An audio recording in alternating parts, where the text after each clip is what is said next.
Hi everyone. तो सबसे पहले मैं आपको क्वेश्चंस का चैलेंज देना चाहूँगा। तो अगर आप अपने आप को मैथ का सबसे बड़ा धुरंधर मानते हो या ये मानते हो कि मैं मैथ के किसी भी क्वेश्चन को सॉल्व कर सकता हूँ, तो ये जो क्वेश्चन आपकी स्क्रीन पर नज़र आ रहा है, आप इस क्वेश्चन को ज़रा सॉल्व करके बताओ। और जो तरीका मैं यहाँ पर इस वीडियो में लगाऊंगा उस तरीके से नहीं, आप किसी और तरीके से, जो भी तरीका आपके मास्टर ने आपको सिखाया हो जिससे आपने तैयारी की हो, उससे लगवाओ और इस क्वेश्चन को सॉल्व करके बताओ। इस क्वेश्चन को मैं वीडियो के लास्ट में कराऊंगा, तो अगर आप सिर्फ इस क्वेश्चन को देखना चाहते हो तो वीडियो के लास्ट में आप चले जाइए। चलिए शुरू करते हैं आज का वीडियो। अपन एमपी आबकारी के मैथ्स के पीवाईक्यू को सॉल्व कर रहे हैं और आज ये अपनी छठवीं क्लास है। तो चलिए शुरू करते हैं। तो देखते हैं, पहला क्वेश्चन अपन ए सॉल्व करेंगे और क्वेश्चन में क्या कहा गया है वो देखिए जरा। क्वेश्चन कह रहा है कि एक मोटर बोट खड़े पानी में 10 किलोमीटर प्रति घंटा की गति से चल रही है। वह नदी में 36 किलोमीटर अनुप्रवाह चली और वहीं से लौट आई। उसे कुल 20 घंटे लगे। तो नदी के प्रवाह की गति क्या है? तो जस्ट सेकंड, अपन कह रहे हैं कि जो पानी में मतलब खड़े पानी लिखा है ना, यहाँ पर मैं फिर कह रहा हूँ, यहाँ पर फिर से मिस्टेक हुई है, यहाँ पर होगा शांत। शांत। तो बेसिकली ये खड़ा लिख देती हैं।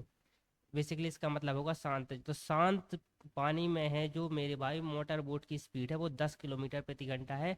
तो मैं इसको डिनोट करूंगा ए बराबर जो है ना मेरे भाई स्पीड, वो 10 किलोमीटर प्रति घंटा है। अब दूसरी चीज, अपन को धारा की गति तो दी नहीं गई कि धारा की गति कितनी है। तो अपन सपोज कर रहे हैं कि बी बराबर होगी कितनी, एक्स किलोमीटर प्रति घंटा।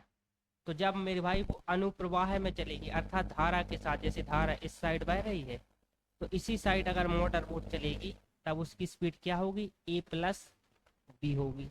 और ए बराबर तो अपन को मानता से दिया गया है, लेकिन बी बराबर अपन ने एक्स एक्स माना है तो लिखेंगे प्लस एक्स। लेकिन जब मेरे भाई वो यहाँ पर पहुंची 36 किलोमीटर यहाँ से यहाँ तक चलने के बाद, तो वो वापस यहाँ से यहाँ भी आई, लौट के भी आई यहाँ तक। तो यहाँ तक के लिए जो इसकी स्पीड होगी मेरे भाई वो 10 माइनस एक्स होगी, क्योंकि अब धारा की दिशा इस दिशा में है और गाड़ी इस दिशा में आ रही। तो पहली बार धारा के साथ जब चली तो स्पीड 10 प्लस एक्स हुई। दूसरी बार जब मेरे भाई धारा की विपरीत दिशा में चली तो स्पीड 10 माइनस एक्स हुई।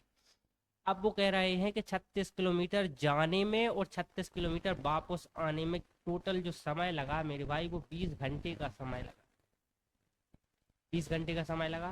तो मैं आपसे पूछूंगा कि समय बराबर क्या होता है। तो आप कहोगे कि समय बराबर होता है दूरी बटे 4।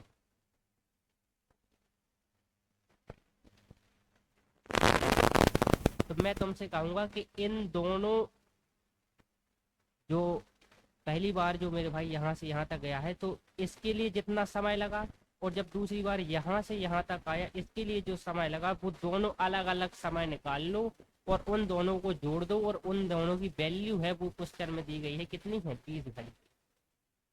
तो मैं कहूंगा कि पहली बार समय कितना लगा, तो आप कहोगे कि चाल बराबर होता है दूरी बटे चाल। जस्ट अ सेकेंड, पहली बार 36 किलोमीटर गया, चाल कितने की, ए प्लस बी की, प्लस करूंगा मैं। दूसरी बार भी 36 किलोमीटर गया, स्पीड कितनी, ए माइनस, टोटल कितना लगा। अब ए प्लस बी का मान मेरे भाई यहाँ से रख दो 36,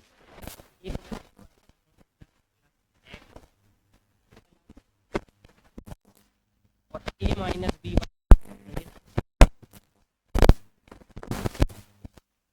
वहाँ तक जब एक क्वेश्चन आ जाए। और इस प्रकार के क्वेश्चन मेरे भाई एमपी आबकारी के एग्जाम में बहुत ज़्यादा तादाद में जाते हैं, तो इसको जरा आप ध्यान से देखना। अब यहाँ से जो क्वेश्चन को सॉल्व करने का सबसे अच्छा तरीका है कि वो एक्स की वैल्यू यहाँ से क्वेश्चन में पुट कर लो, क्योंकि अपन से नदी के प्रवाह की गति जो एक्स माने, तो यहाँ से एक एक वैल्यू को पुट करूंगा। जब मैं x बराबर 9 को पुट करूंगा तो 10 और 9 19 हो जाएगा। 19 का भाग 36 में नहीं जाता, तो मैं अभी के लिए मान लूंगा कि नो आंसर। मैं 10 को पुट करूंगा तो 10 और 8 हो जाएगा मेरे भाई 18। 18 का भाग 2 बार जाएगा, 10 में से 8 जाएगा, 2 बचेगा, 2 का भाग 36 में 18 बार जाएगा।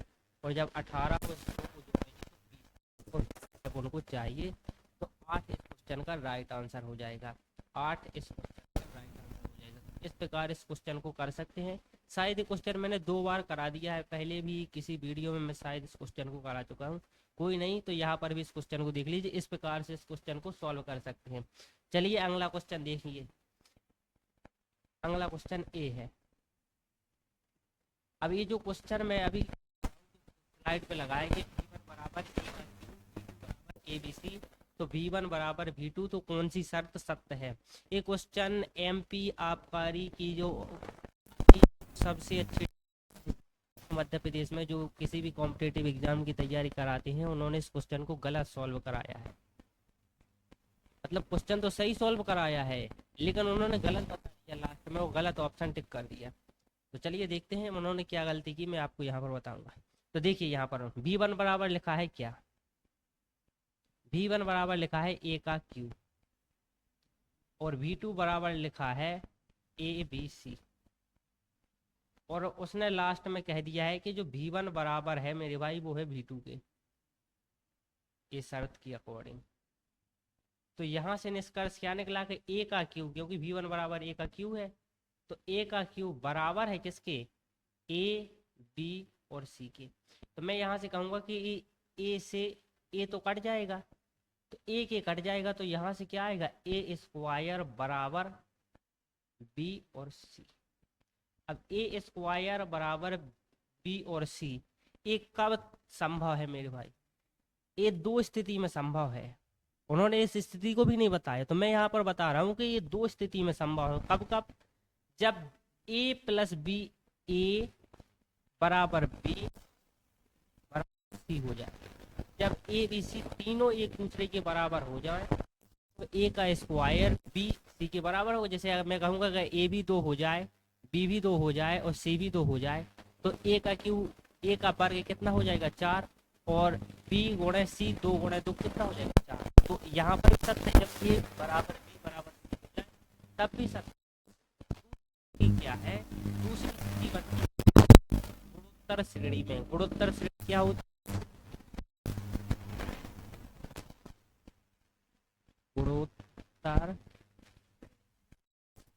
गुणोत्तर श्रेणी क्या होती है मेरे भाई? मैं यहाँ पर बारे में बताना चाहूँगा।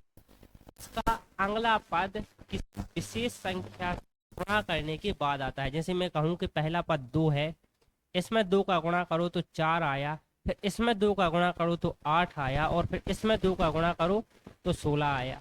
2 गुणे 4 गुणे 8, तो इस प्रकार की श्रेणी कहलाती है। अगर आप ध्यान से देखोगे तो मेरे भाई अगर a मान लूँ, 4 को मैं मान लूँ और 8 को मैं c मान लूँ, 4 को मैं a मान लूँ, 8 को मैं c मान लूँ, 2 को मैं b मान लूँ, तब क्या निष्कर्ष निकाला? b इंटू सी इंटू कितना हो जाएगा? 8 की 16। ए बराबर कितना है? 4। 4 का वर्ग हुआ बराबर। तो यहाँ से बी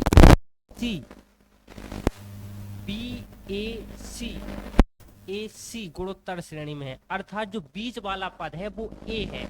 यहाँ पर ए भी स्थिति हो सकती थी कि ए बी हो जाता, ए सी हो जाता, लेकिन ए तो यही रहता, ये 4 वाला, ये बीच वाला ही ये रहता।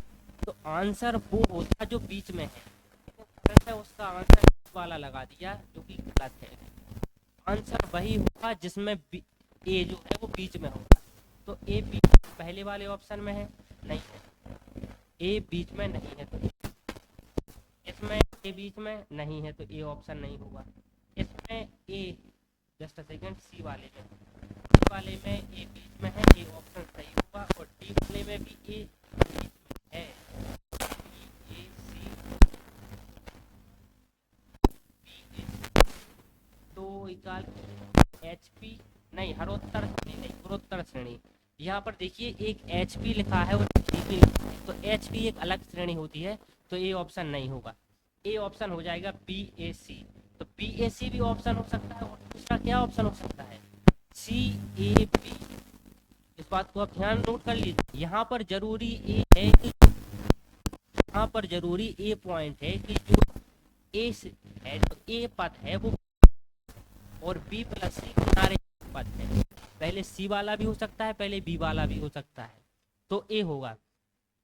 तो इस प्रकार से इस क्वेश्चन को सॉल्व करना था। इसका सही आंसर ऑप्शन नंबर डी होगा। और देखिए यहाँ पर जो आंसर तालिका में जो उन्होंने क्वेश्चन को सही माना है वो डी ही माना है, तो डी इस क्वेश्चन का राइट आंसर होगा। तो मैंने क्या बताया कि जब इस प्रकार की स्थिति बने कि ए स्क्वायर बराबर बी सी बने, तो इसका मतलब ये है कि गुणोत्तर श्रेणी में जो ए वाला है ये बीच वाला पद है, और ये बी और सी पहले वाला भी हो सकता है, बी और दूसरे वाला भी, तीसरे वाला भी, पहले वाला भी तीसरे वाला, इसी प्रकार सी भी पहले वाला भी और तीसरे वाला पद हो सकता है। चलिए अगला क्वेश्चन देखिए। अगला क्वेश्चन ए है। अब इस क्वेश्चन में क्या कहा गया है जरा।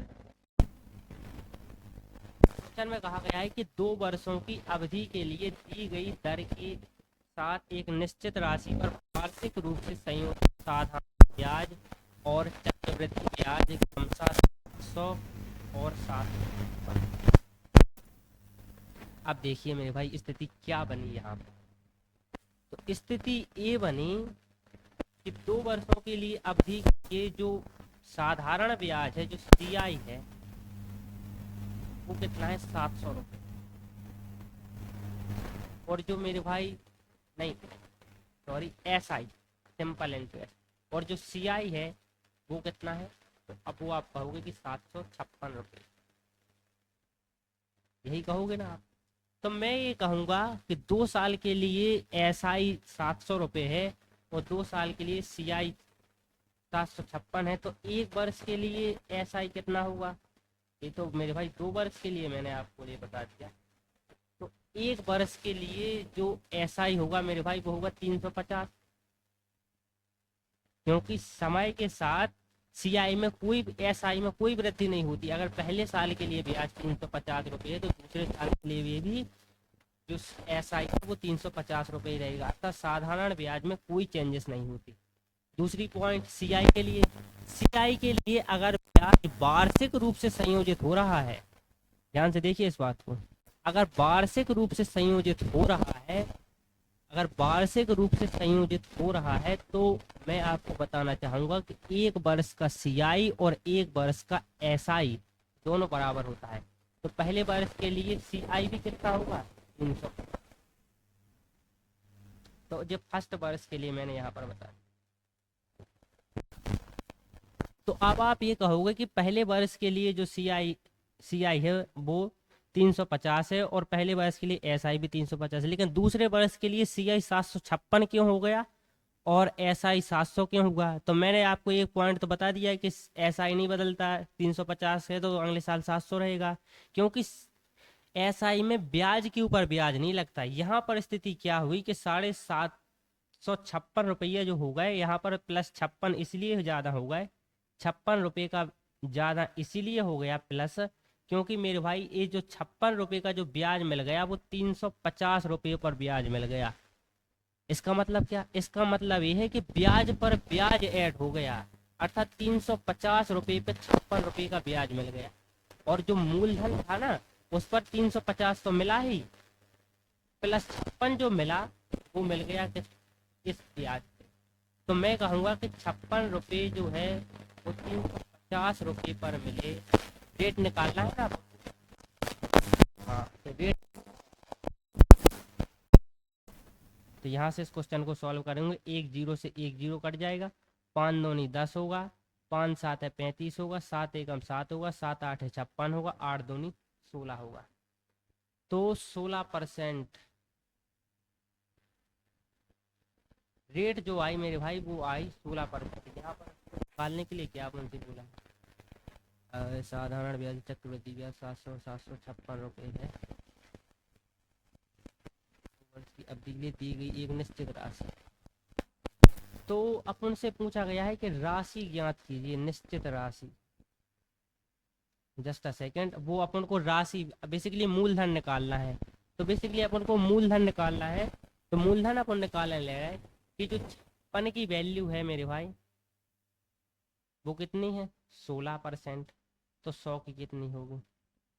तो मैं यहाँ से 4 से काट रहा हूँ, 4 चौको 16 और यहाँ पर 4 से काटूंगा तो आ जाएगा 25। यहाँ पर 4 से काटूंगा, 4 एकम 4, 4 एकम 4, बची 1, 4 चौको 16। और जब 25 गुणे 14 इसको सॉल्व करते हैं तो क्या आएगा, 25 चौका 100 और 25 और 10 35।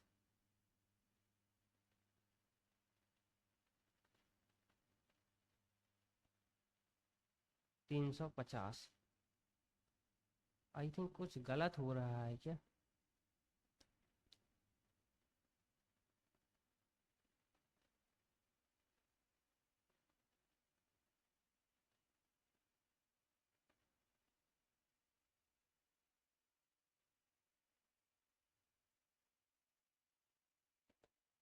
नहीं नहीं नहीं, यहाँ पर मैंने थोड़ी सी मिस्टेक कर दी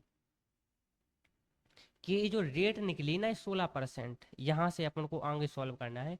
रेट 16% निकली तो 2 साल में जो रेट है वो कितनी हो गई होगी, साधारण ब्याज के लिए एसआई के लिए वो 32% हो गई होगी। और इस 32% की वैल्यू क्वेश्चन में दी गई है 700। जस्ट अ सेकंड, मुझसे थोड़ी सी मिस्टेक हो गई समझने में। यहाँ पर जो 32% की वैल्यू है वो 700 है, तो यहाँ से 100% की वैल्यू निकालनी पड़ेगी। तो यहाँ से मैं सॉल्व करूँगा, 8 से इसको काट नहीं, अभी मैं इसको 4 से काटूंगा। 4 सत्ते 28, 4 अट्ठे 32, 4 से मैं काट रहा हूँ, यहाँ पर आएगा 25।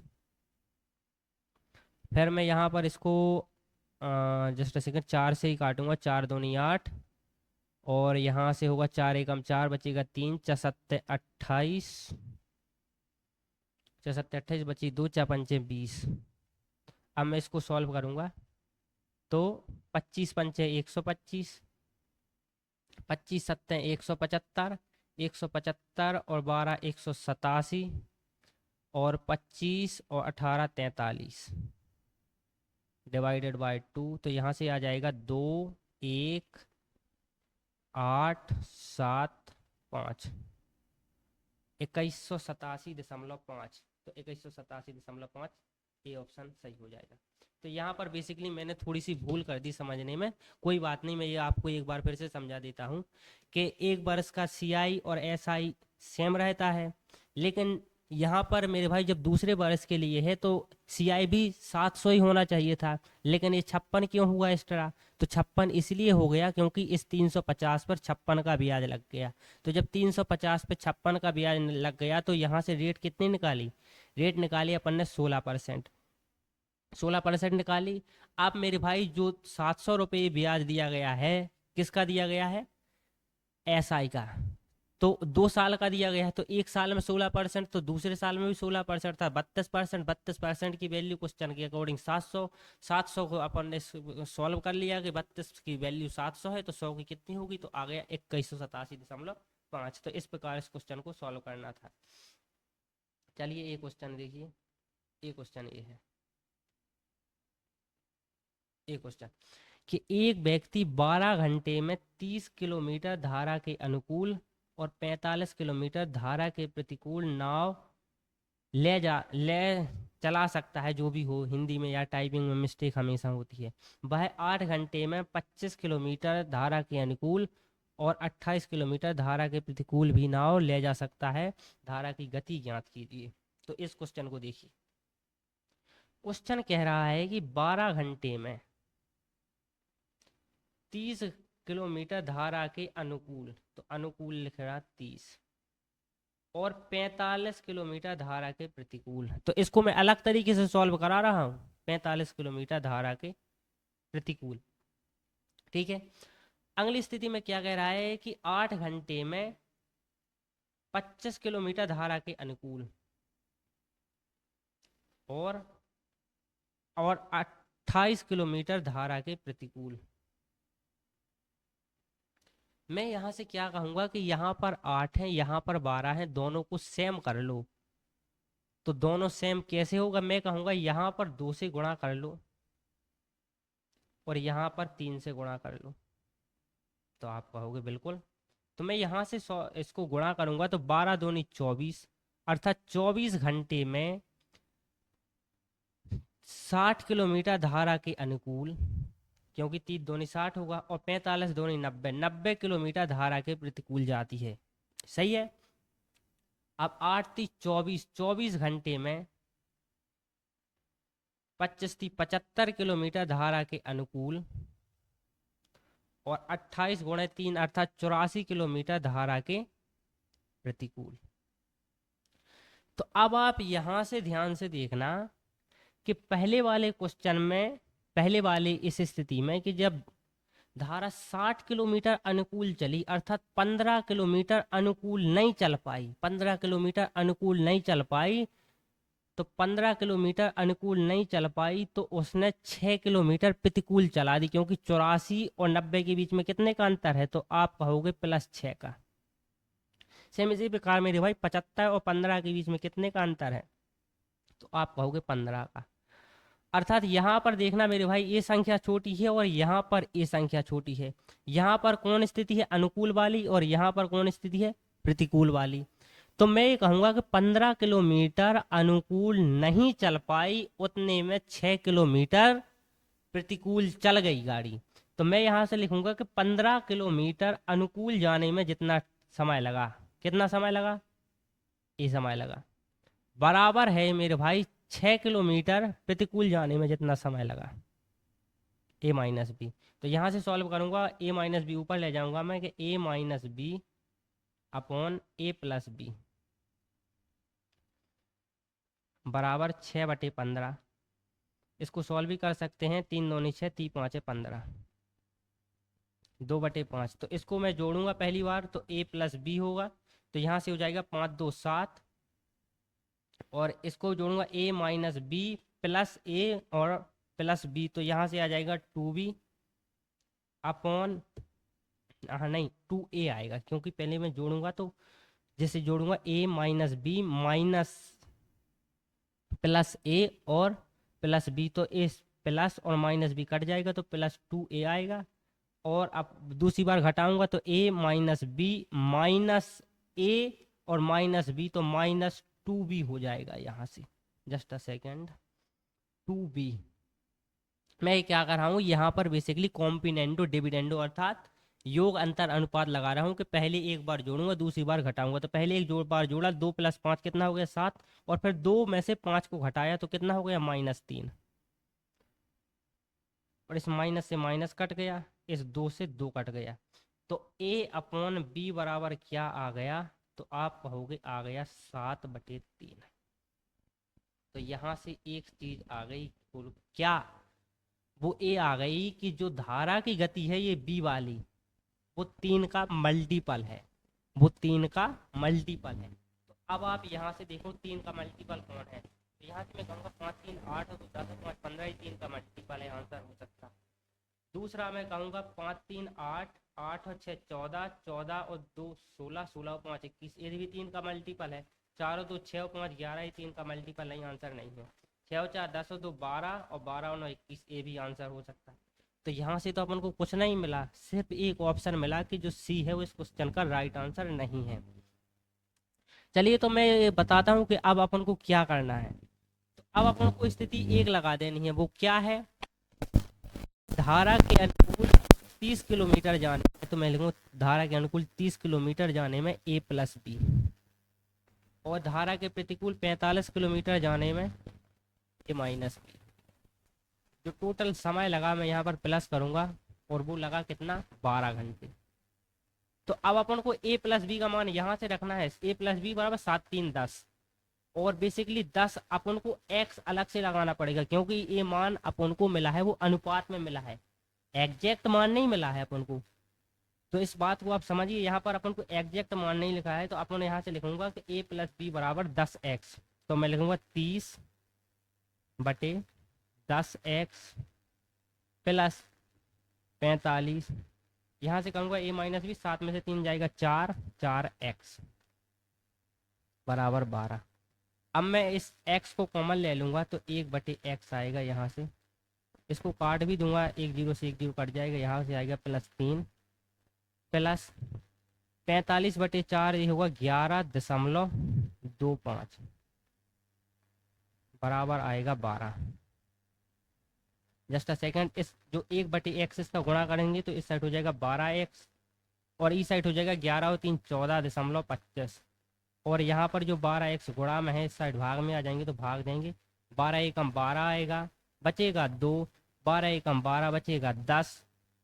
12 अट्ठे 96 बचेगा 9। 22 छंग 72 62 84 फिर बचेगा 6। 12 पंचे 60। तो 1.1875 एक्स की वैल्यू आ गई। और इस एक्स की वैल्यू अर्थात यहाँ पर जो स्पीड आई थी कितनी, वो 7x और 3x तो थी। और इस एक्स में मेरे भाई इसका गुणा कर देंगे, तो इस एक्स में गुणा करो, 3 गुणे 1.1875 करो, 3 5 15, 30 7 21 1 22, 3 8 24, 24 और 2 26, 3 और 2 5 और 3 एकम 3, तो आ गया 3.5625। 3.5625 एग्जैक्ट आंसर आ गया, एग्जैक्ट आंसर आ गया। तो ये आबकारी के एग्जाम का सबसे टॉप लेवल क्वेश्चन था।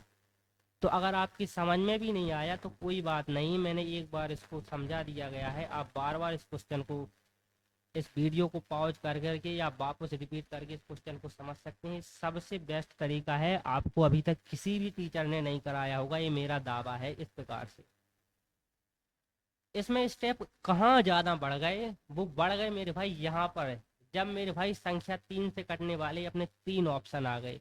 तो जब अपने 3 से कटने वाले ऑप्शन 3 आ गए, तो फिर मैंने कहा कि प्रैक्टिकल में जाओ ना। अपन को जो रेशियो दिया गया है ए और बी का, वो 7 और 3 दिया गया है। तो मैं कहूँगा कि पहला जो है वो 7x है, दूसरी 3x है। तो मैंने 7x और 3x को 10x लिख दिया। इस प्रकार से x की वैल्यू अपन ने निकाली और x की वैल्यू का अपन ने गुणा मेरे भाई 3 के साथ किया, तो अपन को धारा की गति ज्ञात हो गई। चलिए एक क्वेश्चन आप घर से सॉल्व कीजिए और एक क्वेश्चन सॉल्व कीजिए और इसका आंसर आपको कमेंट में बताना।